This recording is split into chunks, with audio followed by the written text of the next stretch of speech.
Hello everyone, my name's Stacey and I'm here to lead you through a really fun dance routine today. And this dance routine is for everyone and anyone, so everyone in the household can get involved. And I'm going to go through each movement step by step so that everyone can get it. And towards the end, we'll put it to some music so that we can all dance together. And dancing is just so good for us. It's really good for our bodies, for our minds, and it really releases all those good endorphins and it makes us feel joyful and happy. It's also a really great way for us just to express ourselves and for us to be creative. So let's get started. We'll get going with a quick warm-up first. So let's find a space. So you just want to swing those arms from side to side and make sure that you're not going to bang into anything, into anyone, into any furniture or anything like that. We just want to make sure we've got enough space to do the movements that we're about to do. And what I want you to do from here to get nice and warmed up is shake those arms up to the top. So shake them out. Really, really shake them out and get that blood pumping around the body. Really shake. And we're going to take them out to the side. As you can see, I'm just stepping gently through my feet here so that my legs are also moving. And then we're going to shake out to the bottom. Shake, shake, shake. And from here to finish, we're going to give our whole bodies a shake. So we're going to shake, shake, shake. Every bit of our body, every little bit. Shake, shake, shake, shake, shake. Get those legs, the arms, the whole body. Oh, wonderful. Okay, so I'm lovely and warm now and ready to get going with the routine.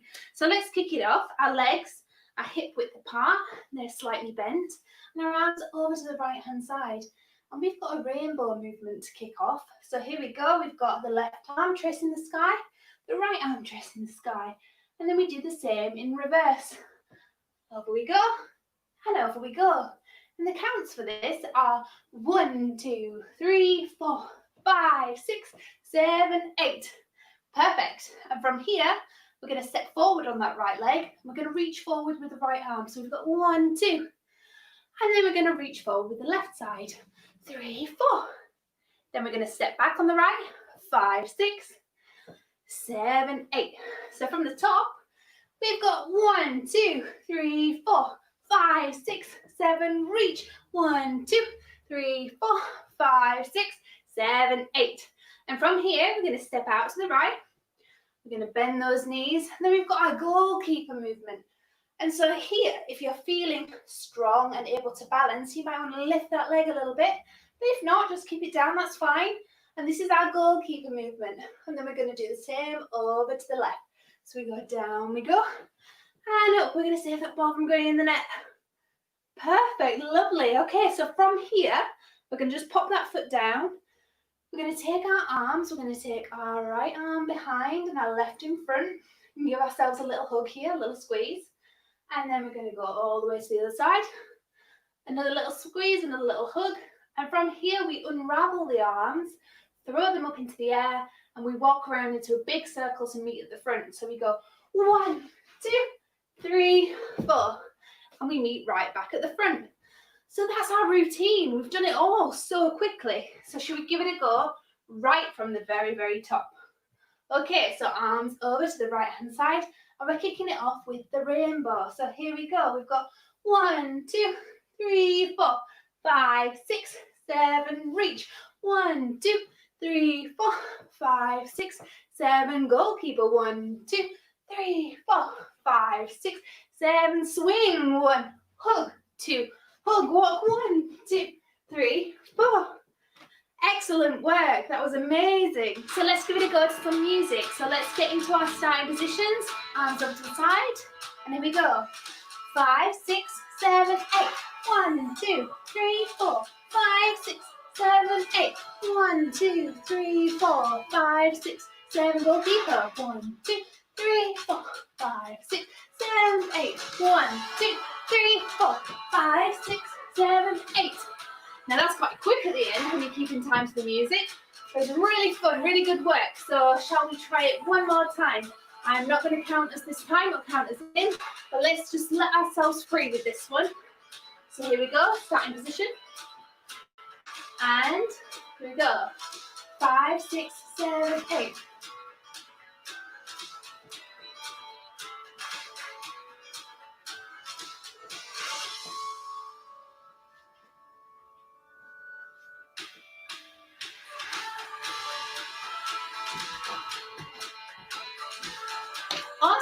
well done. That was amazing. I hope you enjoyed that. So this is the end of the dance class. That was so much fun. I really enjoyed being here with you today. And I'd really love to see what you got up to and if you joined in, if you enjoyed the dance. So maybe get some permission from your carer or parent, but then share with us using hashtag #LearnWithOak and tagging @OakNational. Thank you so much. Have a lovely day. Bye. Hi there, I'm Miss Kendrick and I teach religious education at Oak. Our next guest is former Olympic gymnast Beth Tweddle. Beth was the first female gymnast to win medals at the European Championships, the World Championships, and the Olympics. She was renowned for her skills on the uneven bars and for her floor work. Today, Beth's going to be telling us more about her incredible career, how to get into gymnastics, and what it was like to win a medal in the London 2012 Olympics. So I'll hand straight over to Beth. Beth Tweddle is one of the greatest British gymnasts of all time, winning European, Commonwealth, World and Olympic medals. I first started gymnastics when I was 7 years old. Now, I tried lots of other sports first. So I did ballet, I did horse riding, I did swimming, I did hockey. But gymnastics was the one that I enjoyed the most. I started off, obviously, I was a bit shy. I didn't necessarily want to go along by myself. So I actually went along with 2 girls from the village. And that put my mind at rest and gave me someone to walk into the gym with on that first attempt. So I would always recommend to you guys, if you're trying something new, don't worry about it. Take a friend along, or if your mums and dads can go with you, then obviously they can go along as well, and always have a go at it. Because for me, I was really nervous. I was really shy about having a go, but actually by doing it, I realised it was the one thing that I absolutely loved. Beth competed on 4 different apparatus. So in competition, beam was the most nerve-wracking. Bars was my most successful, but floor for me was always the most enjoyable. Beth attended 3 Olympic Games. Now, a lot of people say to me, when did you dream about going to an Olympic Games? And the honest answer was, not until I was a lot older. I actually did my first competition when I was 8 years old. It was just a small competition.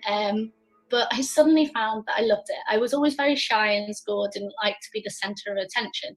But actually, as soon as I was in that gym and on that competition floor, I suddenly came out of my shell. I realised that I could be this confident person. So gymnastics taught me a lot. And one of the things it did teach me was how to be confident. Now, I was lucky enough to go to 3 Olympic Games. So I got to go to Athens in 2004 when I was 19, and that was my first Olympics. And it was just a dream come true to be able to represent your country and just put on that Team GB tracksuit was the best feeling in the world. After that Games, I came home determined to win an Olympic medal. So I went to the Beijing Olympics in 2008, and my one dream was to pick up an Olympic medal. Unfortunately, it didn't quite happen. I finished in 4th place, which was obviously an amazing achievement, but I was slightly disappointed because for me, what I wanted to achieve was that Olympic medal. So I'm sure you guys have all had times where you've maybe not got full marks in your homework, or you've worked really, really hard on something and maybe didn't get the result that you wanted. And what I want to say to you guys is don't worry about it. Sometimes things don't go that way, and it's how you react to that. So do you go and sit in the corner and worry about it and stress about it? Or do you pick yourselves back up and say, do you know what? I'm going to work really, really hard and go back next time and do really, really well. In 2012, Beth won a bronze medal at the 2012 London Olympics. Do you know what, kids? I cannot put it into words how amazing it felt to compete in the O2 Arena and win that Olympic medal. And just for you guys today, I've actually brought that Olympic medal. So as you can see there, it's got the London 2012 logo on it, and it all has a design on the back as well. And just for you guys, I don't know whether you can see this, but I actually dented it. We have an Olympic parade just after the games, so you get to go around London on open top buses, and yeah, I dropped it outside Buckingham Palace. So at least I know it's my Olympic medal and it's got its own little story behind it. Beth now works with young people, supporting them to get into sport. I'd really encourage you to try lots of things. Obviously, you might be at home, you might be in school, depending at the minute. Have a go at something new. Get mums, dads, grandparents, whoever you're living with during lockdown to maybe try something new with you. And who knows, you might find that you really enjoy it. The one thing I learned throughout my career, and my coach was always instilling this into me, actually, if you make mistakes, don't worry, get back up, have another go. And mistakes are your friends, because actually you learn a lot from making a mistake. If you're always perfect at everything, then no one would have anything to teach to you. So don't worry if you make a mistake, get back up and have another go. But I have had some questions come through, and that's really exciting for me. I always like hearing from you guys and what your questions are. How long does it train to be Olympic gymnast? And thank you for sending that question in. Do you know what? The training, as I said earlier, is always the hardest part. I loved performing. When I was leading up to something like the Olympic Games or the World Championships, I had to train for roughly 30 plus hours a week. So that was over 6 days. So I used to get a Sunday off unless I was competing. And so that was always the best day of the week, just letting my body relax and going and catching up with family and friends. And you were doing maybe 4 to 6 hours of training a day. So we later in my career, I'd probably do 3 hours in the morning. I would then go and have lunch, maybe have physio, have a bit of relax, rest, and then I'd go back in and do another 3 hour session. Hi Beth, did you still get nervous when you were a professional? It is really nerve-wracking competing, but also for you guys, if you're doing maybe tests at school or you're doing your spelling tests or whatever it is, I bet you've all had those butterflies in your tummy and maybe felt a bit sick beforehand. But the one thing that my coach always taught me was nerves was a good thing. It meant that you really cared about what you were doing. So don't panic if you guys get nervous before a sports competition or something that you're doing at school, because it's natural. Hi Beth, what will be a best animal on a balance beam? What animal would be best on a balance beam? Do you know, I'm going to go a bit random here, a slug, because they'd be able to stick to it.